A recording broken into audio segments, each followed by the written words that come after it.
Well, let's shift gears and talk about some Camaro performance royalty. Camaro performance royalty. Let's do that. Well, I'll start out by saying I was in here last night, and one of my Hemi buddies said, "What is it about these Z28s and 302-inch motors?"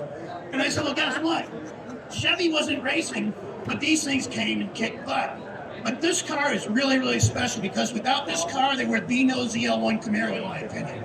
Absolutely. You know, coming from the dealership not too far from where we're at in LaHarpe, Illinois, Gibb Chevrolet, and it's so great that we've got some of the family here with us in attendance. Connie and Nancy Gibb, Fred Gibb's daughters. And like you said, this Z28 really opened the door for first-gen Camaro performance. Absolutely. And from a drag racing standpoint, certainly. Now, in talking to Nancy this morning, she told me that actually Fred, who went hunting with Ed Cole and Vince Piggins and the Dakotas, went pheasant hunting with him, they decided to put this together, and then Fred hired Herb Fox to drive the car. Herb had been a gasser driver. But this car was actually based out of their dealership. Ran across the AHRA circuit, you can see all these records here, and has made it to today.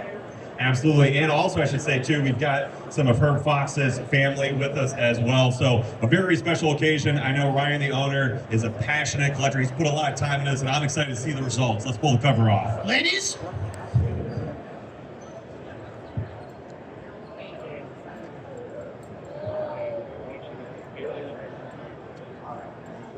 Back in its original livery for the first time since 1967, the Little Hoss Z28. And here I want to chat with Frank, the man responsible for the restoration. Walk me through a little bit of the process, maybe some of the challenges with this one. It was a major process. The car was really cut up after years of racing. We had a lot of stuff to correct on the car to make it look easy. Well, it came out great. And Ryan, I want to ask you, because I know you kind of had a vision for this car. The car changed liveries several times over its years of campaigning. What made you want to recreate it in this effect? Well, the real story behind this car was Fred Gibb and Herb Fox. They started out, this is pre-Dick Harrell, 67, they were doing a bang-up job by themselves. Herb Fox was a hell of a driver. Fred had the vision, and obviously once Dick Harrell got involved, it changed over to the bright red with the Corvette knockoff wheels. But just this story has never really been told, and it was time, you know, really to celebrate Fred and Herb. Well, you did an excellent job celebrating the legacy, an incredible car. No, round of applause, everyone. Thanks, guys. All right.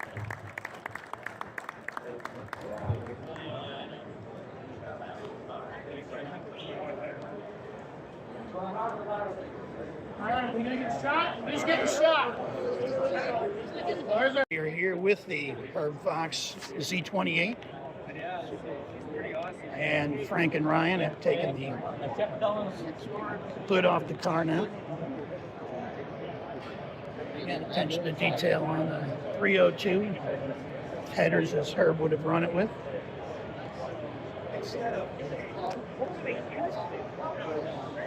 And both Nancy and Connie Gibb made the event as well. Again, lightweight package. 4-speed. Gorgeous work. Smells wonderful.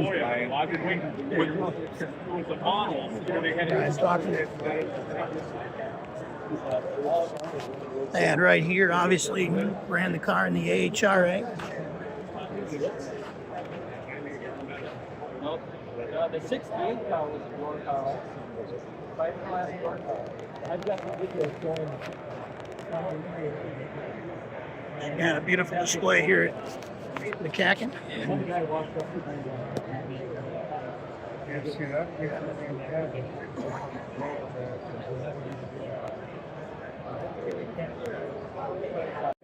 Here's a great photo of Herb at the left, Fred in the middle, and Dick Harrell on the end.